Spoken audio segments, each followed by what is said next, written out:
ഇതിൽ ഇത്രയും നല്ലൊരു ക്യാപ്സൂളൊക്കെ ഇവിടെ വന്നതുകൊണ്ട് കുറച്ച് വെള്ളം കുടിച്ചിട്ട് തുടങ്ങാൻ തോന്നുന്നു.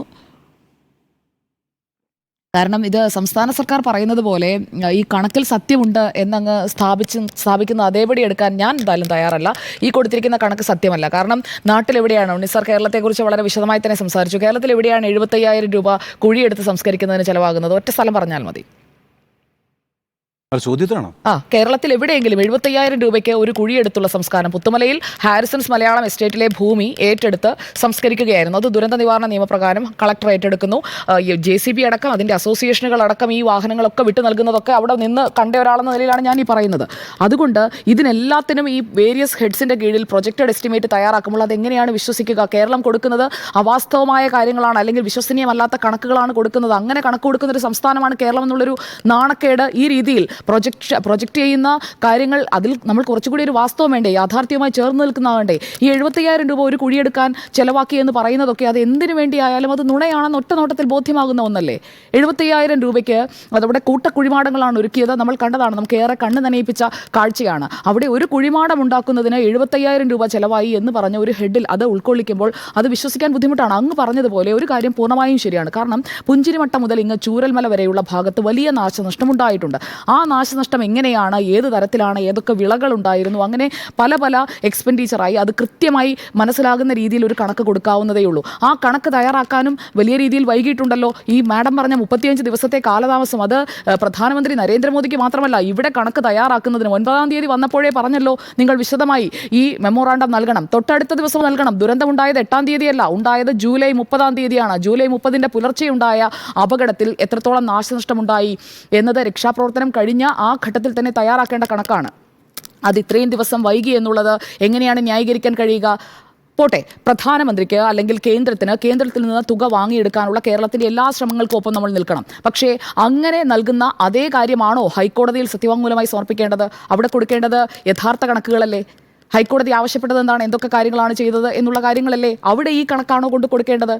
ആ ഒരു വൈരുദ്ധ്യം അവിടെ നിലനിൽക്കുന്നുണ്ട്. അതാണ് ഇക്കാര്യത്തിൽ എൻ്റെ സ്ട്രോങ് ആയിട്ടുള്ള പോയിന്റ്. ഈ എസ്റ്റിമേറ്റ് എന്നുള്ള ഭാഗം അത് ശരിയാണ്, അത് ആ രീതിയിൽ തന്നെയാണ് പറയേണ്ടത്. എസ്റ്റിമേറ്റും ആക്ച്വൽസും അത് എന്താണ് എന്നുള്ളത് കൃത്യമായി മനസ്സിലാക്കി വേണം റിപ്പോർട്ട് ചെയ്യാൻ എന്നുള്ള വാദത്തോട് ഞാനും പൂർണ്ണമായും യോജിക്കുകയാണ്.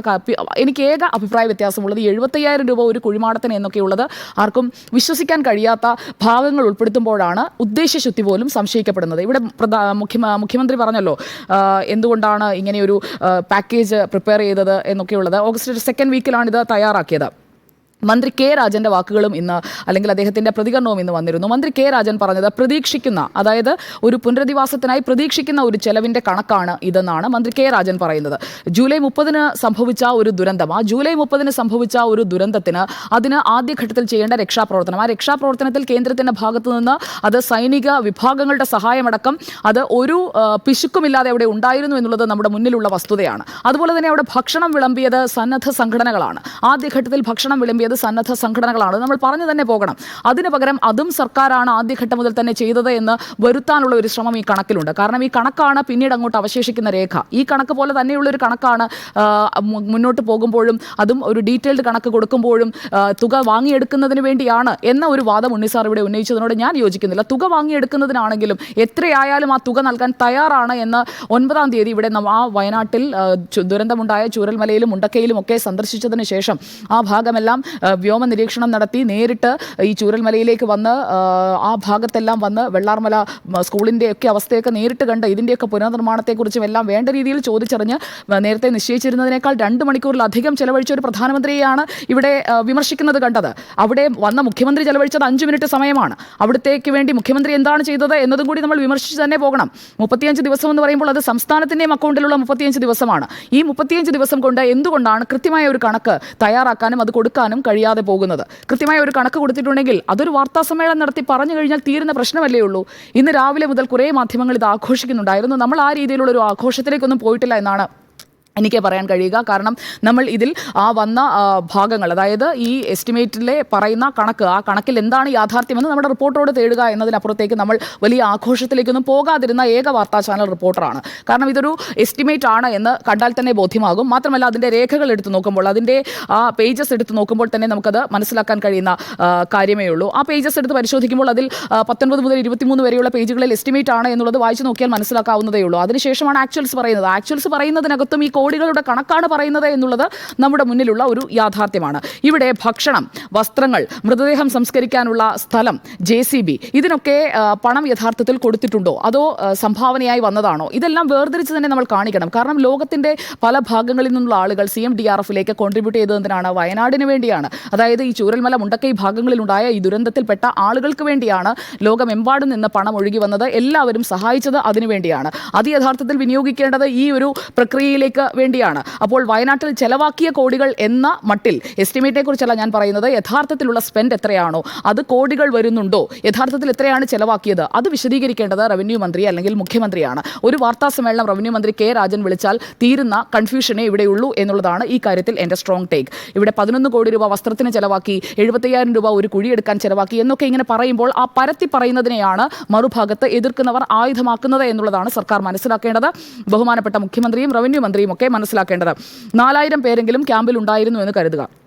അങ്ങനെയാണെങ്കിൽ ഉണ്ണി സാറേ, അപ്പോൾ ഒരു ആൾക്ക് വസ്ത്രം കൊടുക്കാൻ 11 കോടി എന്ന് പറയുമ്പോൾ 4000 പേരാണ് റഫ്ലി ക്യാമ്പിലുള്ളത് എന്ന് കണക്കാക്കുകയാണെങ്കിൽ ഒരാൾക്ക് വസ്ത്രം വാങ്ങിക്കൊടുക്കാൻ ഉദ്ദേശം ഒരു 30,000 രൂപ വെച്ചെങ്കിലും ചിലവായിട്ടുണ്ട്. അത്രയൊക്കെ ചിലവായി എന്ന് പറഞ്ഞു കഴിഞ്ഞാൽ അതെങ്ങനെയാണ് വിശ്വസിക്കാൻ കഴിയുക? ആവശ്യത്തിലധികം വസ്ത്രങ്ങൾ അവിടെ വന്ന് കുന്നുകൂടി കിടക്കുന്നു എന്നതാണല്ലോ ക്യാമ്പുകളിൽ നിന്ന് നേരിട്ട് ആ സമയത്ത് വന്ന വാർത്തകൾ. മാത്രമല്ല ഭക്ഷ്യവസ്തുക്കൾ ഇനി ആരും കൊണ്ടുവരേണ്ടതില്ല, ആവശ്യത്തിലധികമാണ്, പലവ്യഞ്ജനങ്ങൾ ആവശ്യത്തിലധികമാണ് എന്ന് പറഞ്ഞ് അവസാനം ഈ താൽക്കാലിക പുനരധിവാസത്തിന് പോകുന്നവർക്കായിട്ടുള്ള കട്ടിലടക്കമുള്ള കിറ്റുകൾ അത് സന്നദ്ധ സംഘടനകളും വ്യക്തികളും ഒക്കെ സ്പോൺസർ ചെയ്യുന്നത് എങ്ങനെയാണ് എന്ന് നമ്മൾ കണ്ടതാണ്. ജില്ലാ കളക്ടറുടെ പേജ് എടുത്ത് നോക്കിക്കഴിഞ്ഞാൽ ഇപ്പോഴും ആ പേജിൽ ഈ വരുന്ന സഹായങ്ങളെക്കുറിച്ച് എന്താണ് റിക്വയർമെൻറ്റ് എന്നതിനെക്കുറിച്ചൊക്കെ ജില്ലാ കളക്ടർ പോസ്റ്റ് ചെയ്യുന്നതിനനുസരിച്ചാണ് ആളുകൾ അവിടെ സാധനങ്ങൾ എത്തിച്ചുകൊണ്ടിരിക്കുന്നത്. പഴയ വസ്ത്രങ്ങളൊക്കെ ആദ്യഘട്ടത്തിൽ കൊണ്ടുവന്നപ്പോൾ അത് വേണ്ട എന്ന് പറയുന്നതും അതെല്ലാം മാധ്യമങ്ങൾ റിപ്പോർട്ട് ചെയ്തതാണ്. ഇതെല്ലാം നമ്മുടെ മുന്നിലുള്ള ഒരു ഡിജിറ്റൽ ലോകത്താണ് നമ്മൾ ഇന്ന് ജീവിക്കുന്നത്. ഈ പറയുന്ന കാര്യങ്ങളെല്ലാം ആർക്കൈവിലുണ്ട്. ജൂലൈ 30 മുതൽ ഇന്ന് വരെയുള്ള കാര്യങ്ങൾ എടുത്തു നോക്കിക്കഴിഞ്ഞാൽ ഇതെല്ലാം നമുക്ക് ബോധ്യപ്പെടുന്ന ഒന്നുമാണ്. അപ്പോൾ ക്യാമ്പുകളിലേക്കായി ആളുകൾ വസ്ത്രങ്ങൾ എത്തിച്ചു, ക്യാമ്പുകളിലേക്കായി ആളുകൾ ഭക്ഷണ സാധനങ്ങൾ എത്തിച്ചു.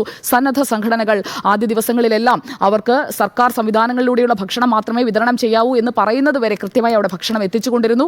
അതിനുശേഷവും നിയന്ത്രണങ്ങൾക്ക് വിധേയമായി അവരവിടെ ഭക്ഷണം ഉണ്ടാക്കി നൽകുന്നുണ്ടായിരുന്നു. അതൊന്നും ഈ കോടികളുടെ കണക്കിൽ പെടുന്നതല്ല. സന്നദ്ധ സംഘടനകൾ അവിടെ സേവന നിരതരായി വന്നതാണ്. പിന്നെ വോളണ്ടിയേഴ്സിനായി നീക്കിവെച്ചിരിക്കുന്ന പണം, അവിടെ ഏത് വോളണ്ടിയറാണ്?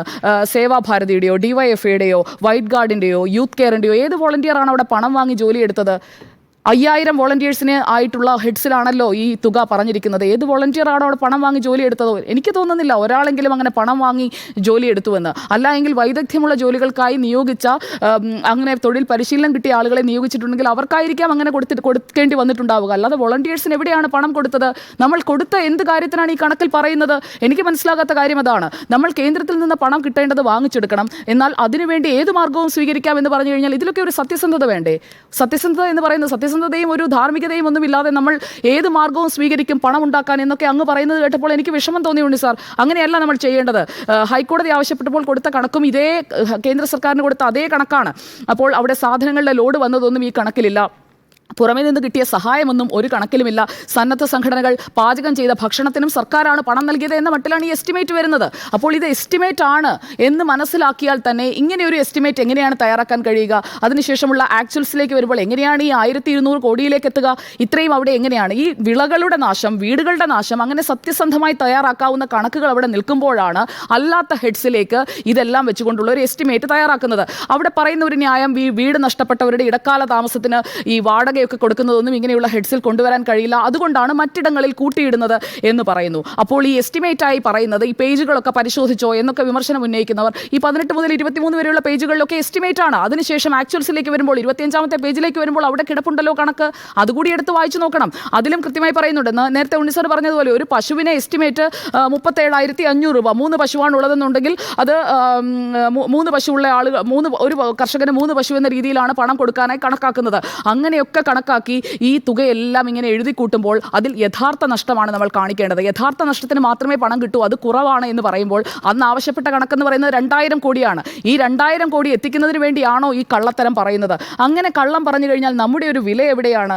കേരളം 75,000 രൂപ ഒരു കുഴിയെടുക്കാൻ ചെലവാക്കി എന്ന് പറഞ്ഞു കഴിഞ്ഞിട്ടുണ്ടെങ്കിൽ കേരളത്തിലുള്ളവർ മാത്രമാണ് ഈ കണക്കൊക്കെ കാണാൻ പോകുന്നത്. മറ്റു മാധ്യമങ്ങളിലും എല്ലാം വരില്ലേ? അപ്പോൾ കേരളത്തിലുള്ളവർ കാശ് കിട്ടാൻ വേണ്ടി എന്ത് കള്ളവും പറയുന്നവരാണ് എന്ന ഒരു കാര്യം കൂടി മറുഭാഗത്ത് വരുമെന്നുള്ളത് നമ്മൾ മനസ്സിലാക്കണം എന്നുള്ളതാണ് ഈ കാര്യത്തിൽ എൻ്റെ സ്ട്രോങ് ആയിട്ടുള്ള അഭിപ്രായം. ഈ കണക്കിൽ കള്ളമുണ്ട്, ഈ കണക്കിൽ കളവുണ്ട്, ഈ കണക്ക് സത്യസന്ധമായി വേണം അവതരിപ്പിക്കാൻ. കേന്ദ്രം നൽകേണ്ട തുക 2000 കോടിയാണെങ്കിൽ 2000 കോടി ഡിമാൻഡ് ചെയ്ത് വാങ്ങിച്ചെടുക്കണം, അതിനൊപ്പം ഞാൻ നിൽക്കും. പക്ഷേ 75,000 രൂപ ഒരു കുഴിയെടുക്കാൻ വേണം എന്ന് പറഞ്ഞു കഴിഞ്ഞാൽ അത് കള്ളമാണ്. ആ കള്ളത്തരത്തിനെ സപ്പോർട്ട് ചെയ്യാൻ നിങ്ങൾ രണ്ടുപേരും ചെയ്താലും എനിക്ക് പറ്റില്ല.